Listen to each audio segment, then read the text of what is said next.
2023, avancée spectaculaire des rebelles du 23 dans les territoires de Massissi. Après les territoires de Rutshuru, la société civile, forces vives du groupe Camerounais en territoire de Massissi alerte sur l'avancée des terroristes du 23 sur les différentes lignes de front et sur tout dans des villages et collines proches de la cité des Saké, une cité située, jugée stratégique pour la ville touristique d'Igoma dans la province du Nord Kivu. Et dans l'actualité du jour, nous allons parler de ces bilans qui aujourd'hui viennent de s'alourdir.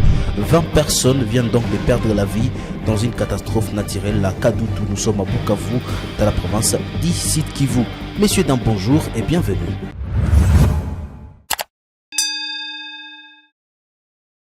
Commençons par la ville de Bukavu. Les pluies diluviennes qui se sont abattues sur l'étendue de la ville de Bukavu dans la nuit du 26 au 27 décembre 2023 n'ont pas été sans conséquences sur les habitants. Selon un dernier rapport publié par le président des forces vives de Kadutu, c'est en tout 20 personnes qui sont mortes dans cette entité. Il dit, je cite, le bilan provisoire est de 20 morts repartis de la manière suivante.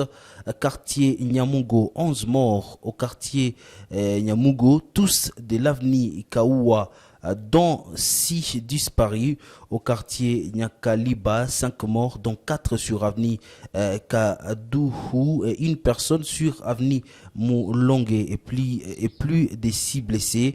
Le quartier Nkafou a enregistré 4 morts, dont 2 sur avenue Wesha et des corps ramassés à la place de l'indépendance, indique Hippocrate Maroumé. À ces bilans, ces cadres de forces vives évoquent la disparition de plusieurs personnes et l'admission de certains rescapés au niveau des structures sanitaires. Nous allons rappeler au courant de l'actualité du jour que des sources dans la ville de Bukavu craignent que ces bilans soient revus à la hausse.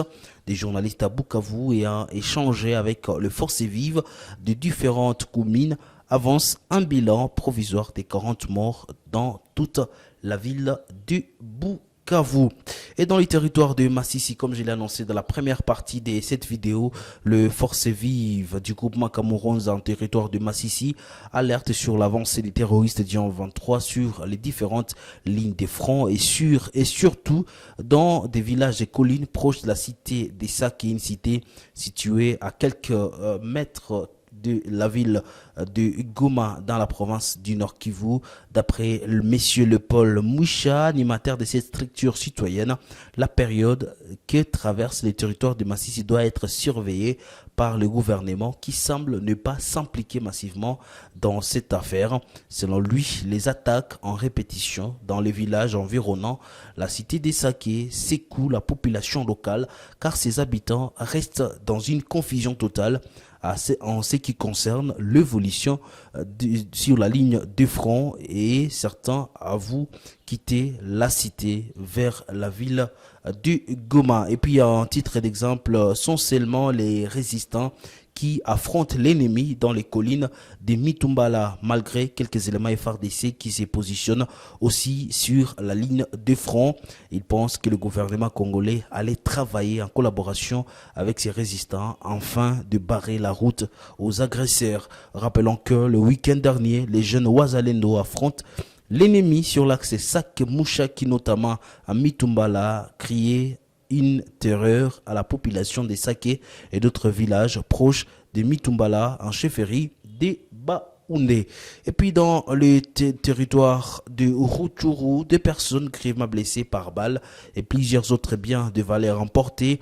Bilan d'une incursion des bandits armés dans les quartiers collines la nuit du mardi à ce mercredi 27 décembre 2023 à Bambo, une agglomération du groupement portant le même nom en chefferie de Bwito. Nous sommes dans le territoire de Rutshuru en province du Nord Kivu.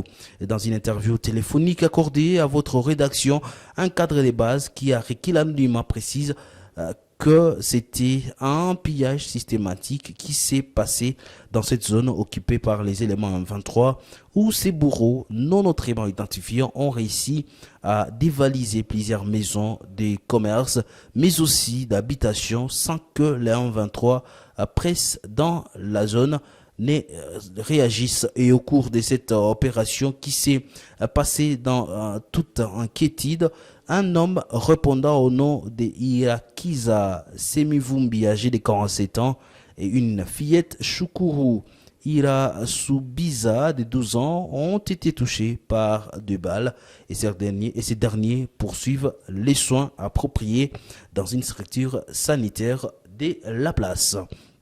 L'actualité l'oblige. Nous allons parler de cette répression jugée violente de la manifestation de l'opposition. Martin Fayoulou dénonce l'usage de la force.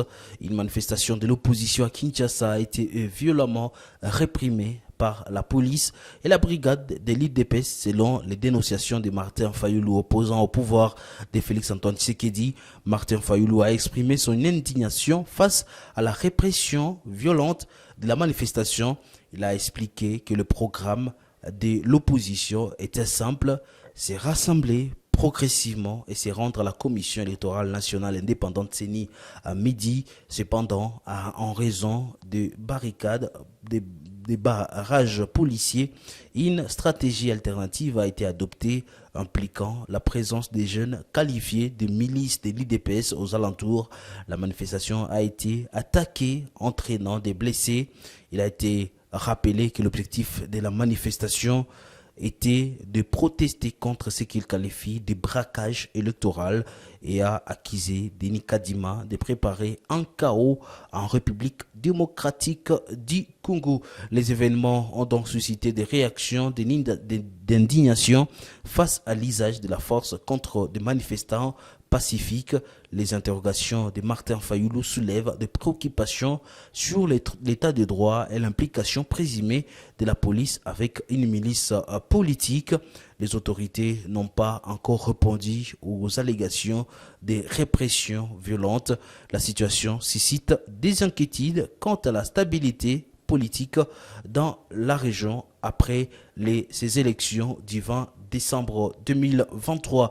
Et à Goma, nous venons de l'apprendre, la même manifestation jugée sporadique a été étouffée par la police locale sur la route menant vers Katoy. Et ça sera tout, mesdames, messieurs, pour l'actualité du jour. Merci à vous de l'avoir suivi. On se retrouve très prochainement pour un autre numéro. Restez à la ligne de l'actualité sur le www.kivumorningpost.cd, informé pour transformer.